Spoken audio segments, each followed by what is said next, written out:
Level 1. The invisible ceiling. Your grandmother kept cash in a coffee can. Not because she didn't trust banks. She did. There's a photograph sitting in a shoebox somewhere in your mother's closet. You know the one. Your father is young in it, younger than you are now, standing in front of a car that wasn't fully paid off, wearing a smile that hadn't yet learned what the next 20 years would cost him. Nobody in that photograph looks unhappy. That's the thing you had to unlearn first, that struggle and love are not the same thing. But in the house you grew up in, they arrived together so consistently that for a long time you couldn't tell them apart. You didn't grow up poor in the dramatic, made-for-television sense of the word. You grew up in the quieter version, the version where the light stayed on, but the conversation stopped when the bill arrived. The version where Christmas was managed like a logistics problem, where generosity was stretched across a budget the way you stretch a fitted sheet over a mattress that's just slightly too big possible, but you could always see the effort. You ate. You had a roof. You had people who would have walked through fire for you. What you didn't have was margin, not financial margin, and not the other kind either. The kind that lets a child believe the future is genuinely open. The kind that lets a teenager think about what they want to be without a quiet voice in the background, reminding them what things cost. You absorbed the rules without anyone writing them down. Wanting too much was dangerous. Being practical was the highest virtue. The people who dreamed big were either lucky or reckless, and luck was something that happened to other families. Families whose last names appeared on buildings. Families who had a head start you were not given and therefore could not expect. These weren't lessons anyone sat you down to deliver. They were in the atmosphere of the place you came from. You breathed them the way you breathed everything else without noticing, without choosing, without knowing that one day you would have to make a conscious decision to exhale all of it. The first crack happened when you were old enough to observe, but young enough to still be surprised by what you saw. You met someone or read something or stumbled into a corner of the world where people who came from nothing had somehow built something, and the ground shifted slightly under your feet. Not dramatically, not like a revelation, more like the moment your eyes adjust in a dark room, and you realize the shapes you thought were walls are actually just furniture, movable, rearrangeable, not permanent at all. You thought the ceiling was structural. You were beginning to suspect it was decorative. What followed was not a montage. It was not a clean arc of growth set to an inspiring soundtrack. It was years, quiet, grinding, frequently humiliating years during which you were building something that had no template, following a path that had no map in a direction that the people you loved most could not always follow with their eyes. You started reading voraciously and privately. You started asking different questions. Not what's safe, but what's possible. Not what will people think, but what will I think of myself at 60 if I never tried? Those questions felt arrogant at first, like they belonged to someone else. You tried them on carefully, the way you try on a jacket, in a store you've never shopped in before, half expecting someone to ask you to leave. You tried things that failed. That sentence contains years of actual life compressed into a single clause, and you should sit with that for a moment because the compression is doing enormous work. The failures were not character building in the clean way that phrase suggests. They were expensive. They were embarrassing in a specific, private way that has no audience and therefore no sympathy. They cost you sleep and savings and a version of self-confidence that you had to rebuild from different materials the second time because the original construction hadn't held. You failed and you kept going not because you were fearless, but because the alternative was returning to something you had already irrevocably mentally left. You couldn't unknow what you knew. You couldn't unwant what you wanted. The only direction that made any sense, even when it made no practical sense at all, was forward. The loneliness of that period is something people don't discuss with the honesty it deserves.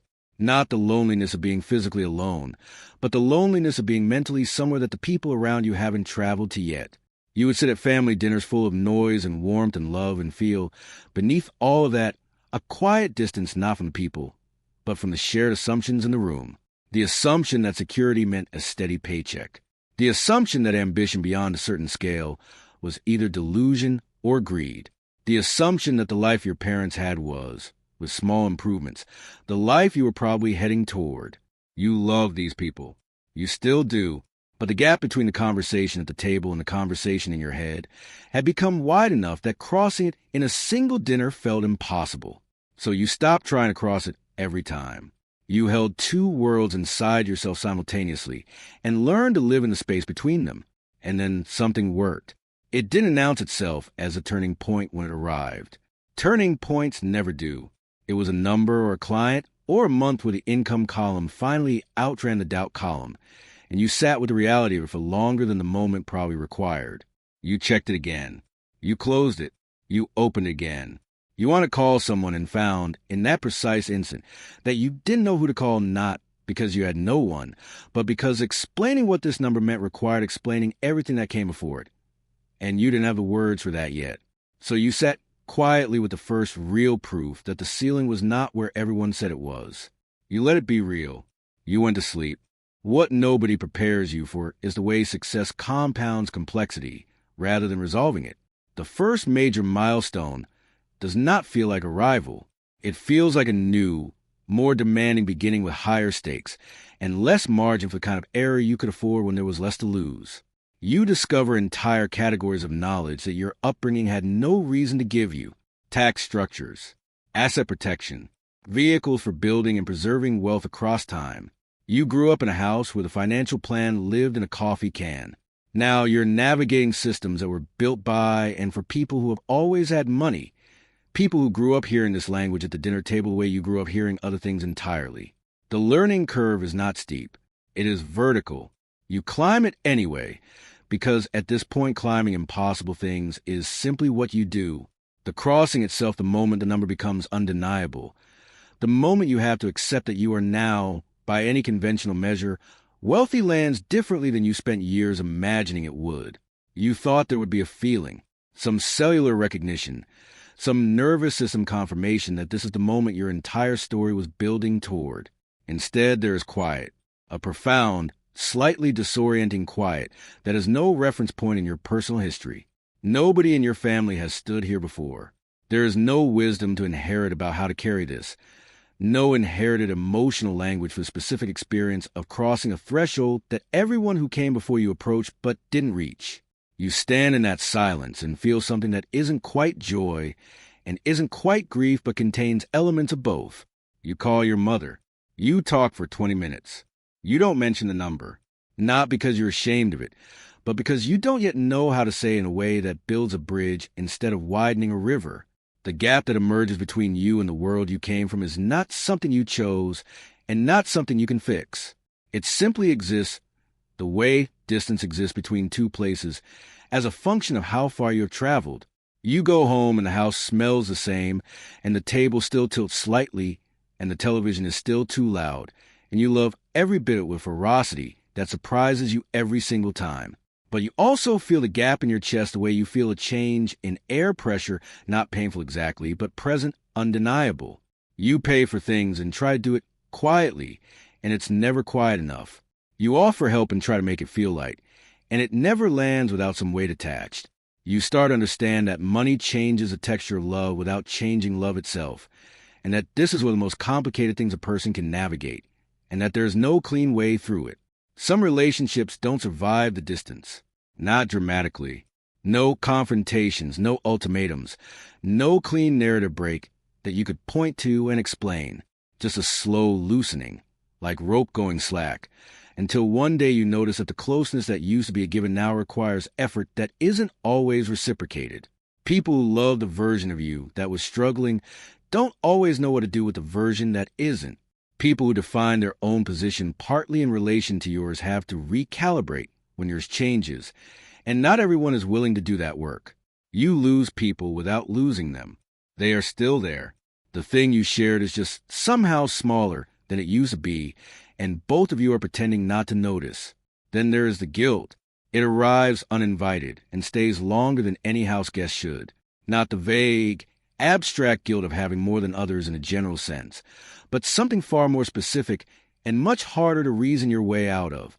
You watch your mother worry about a bill that you could pay without feeling it, and you know this, and you want to help, and you try to help, and the helping is complicated by the fact that it changes something in the dynamic between you that neither of you asked to have changed. You carry this guilt not as punishment, but as information about how much you love the people you came from, about how deeply you wish the rising tide had lifted every boat simultaneously. It doesn't go away. You get better at carrying it. That's not the same thing as resolution, but it's something. What you are building now is bigger than a bank account. You understand this with clarity that only comes after you've crossed the threshold and stood on the other side and seen what the view actually looks like. You are building a different starting line.